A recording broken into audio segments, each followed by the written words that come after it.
Last class में हमने देखा था कि किस तरह धनानंद ने चाणक्य का अपमान किया था और चाणक्य ने वही प्रतिज्ञा ली, जब तक नंदवंश का अंत नहीं होगा तब तक मैं अपनी शिखा नहीं बांधूंगा। और इसी प्रतिज्ञा से जन्म हुआ भारत के सबसे शक्तिशाली साम्राज्यों में से एक मौर्य साम्राज्य का। तो चलिए जानते हैं मौर्य साम्राज्य के बारे में। मौर्य साम्राज्य की स्थापना चंद्रगुप्त मौर्य ने की थी और मौर्य साम्राज्य की राजधानी पाटलिपुत्र थी। इसकी राजभाषा प्राकृत, राज्य चिन्ह मयूर, राजकीय सिक्का पर्ण जो कि चांदी का था और मौर्य साम्राज्य के अंतिम शासक बृहदत्त थे। मौर्य साम्राज्य की जानकारी हमें कौटिल्य के अर्थशास्त्र, मैक्सथनीज के इंडिका, रुद्रदमन के जूनागढ़ अभिलेख, विशाखदत्त की मुद्रा राक्षस, क्षेमेंद्र की वृहत कथा मंजरी, सोमदेव की कथा सरित सागर, पुराण जिनमें विशेषकर विष्णु पुराण, जैन तथा बौद्ध ग्रंथ, चंद्रगुप्त मौर्य और अशोक के अभिलेख और विदेशी यात्रियों जैसे प्लिनी, स्ट्रेबो, प्लूटार्क और जस्टिन आदि के विवरण से मिलती है।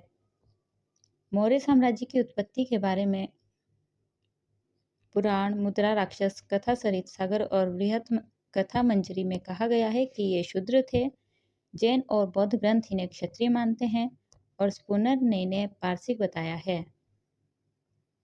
अब जानते हैं मौर्य साम्राज्य के संस्थापक चंद्रगुप्त मौर्य के बारे में। चंद्रगुप्त मौर्य 322 ईसा पूर्व में शासक बने और 321 ईसा पूर्व में इनका राज्याभिषेक हुआ। स्ट्रेबो और जस्टिन इन्हें सेंड्रोकोटस, एरियन और प्लूटार्क एंड्रोकोटस और नियार्कस इन्हें सेंड्रोकोप्टस कहते हैं। स्ट्रेबो ने इन्हें पोलीप्रथम भी कहा है, जिसका अर्थ होता है पाटलिपुत्र का पुत्र। विलियम जोन्स के द्वारा 1793 ईस्वी में इनके इन नामों की पुष्टि की गई।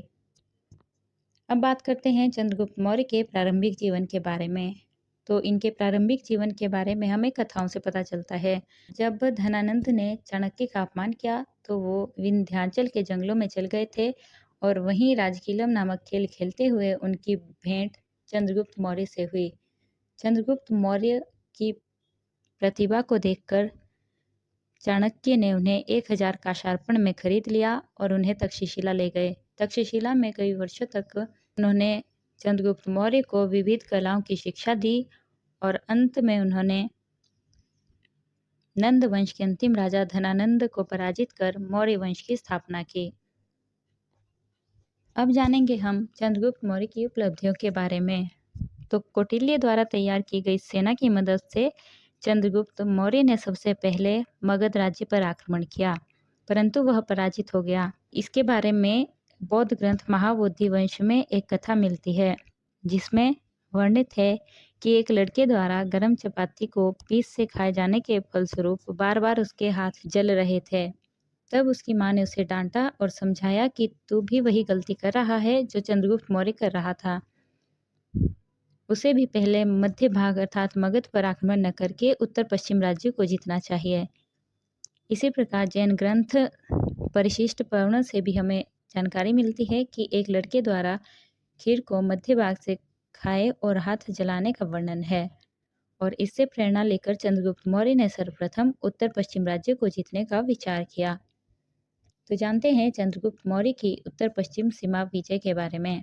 चंद्रगुप्त ने पंजाब और सिंध पर अधिकार किया। चंद्रगुप्त मौर्य ने मलेच्छ, चौरगण, आटविक और शस्त्रोपजीवी आदि जातियों को इकट्ठा करके एक सेना बनाई और उसी सेना के साथ मिलकर उन्होंने पंजाब और सिंध के क्षत्रप यूडेमस और फिलिप को हराया।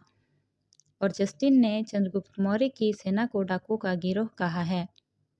अब जानते हैं चंद्रगुप्त मौर्य की मगध विजय के बारे में। तो हिमालय क्षेत्र के राजा प्रवर्तक की सहायता से धनानंद के सेनापति भद्रशाल को चंद्रगुप्त मौर्य नामना हुआ चंद्रगुप्त मौर्य से, परंतु चंद्रगुप्त मौर्य ने सेल्यूकस को युद्ध में हरा दिया था और इसके बाद उनके बीच संधि हुई, जिसे कि वैवाहिक संधि के नाम से जाना जाता है। तो जानते हैं सेल्यूकस और चंद्रगुप्त मौर्य के बीच हुई वैवाहिक संधि में। इस संधि में सेल्यूकस की पुत्री हेलेना का विवाह चंद्रगुप्त से हुआ और चंद्रगुप्त मौर्य ने सेल्यूकस को 500 हाथी दिए। सेल्यूकस ने 4 प्रांत चंद्रगुप्त मौर्य को दिए, जिनमें एरिया हेरात, अराकोशिया यानी कंधार, पेरिपेनिस्टा यानी काबुल और जेड्रोशिया यानी मकरा तट चंद्रगुप्त मौर्य को प्राप्त हुए। सेल्यूकस ने अपने राजदूत मैक्सनीज को भी चंद्रगुप्त मौर्य के दरबार में भेजा। पश्चिम भारत की विजय। तो रुद्रदामन के जूनागढ़ अभिलेख से हमें पता चलता है कि चंद्रगुप्त ने सौराष्ट्र में सुदर्शन झील का निर्माण करवाया था और सौराष्ट्र में उनके गवर्नर थे पुष्यगुप्त वैश्य। तो इस प्रकार चंद्रगुप्त मौर्य का साम्राज्य मालवा, गुजरात और महाराष्ट्र तक विस्तृत था।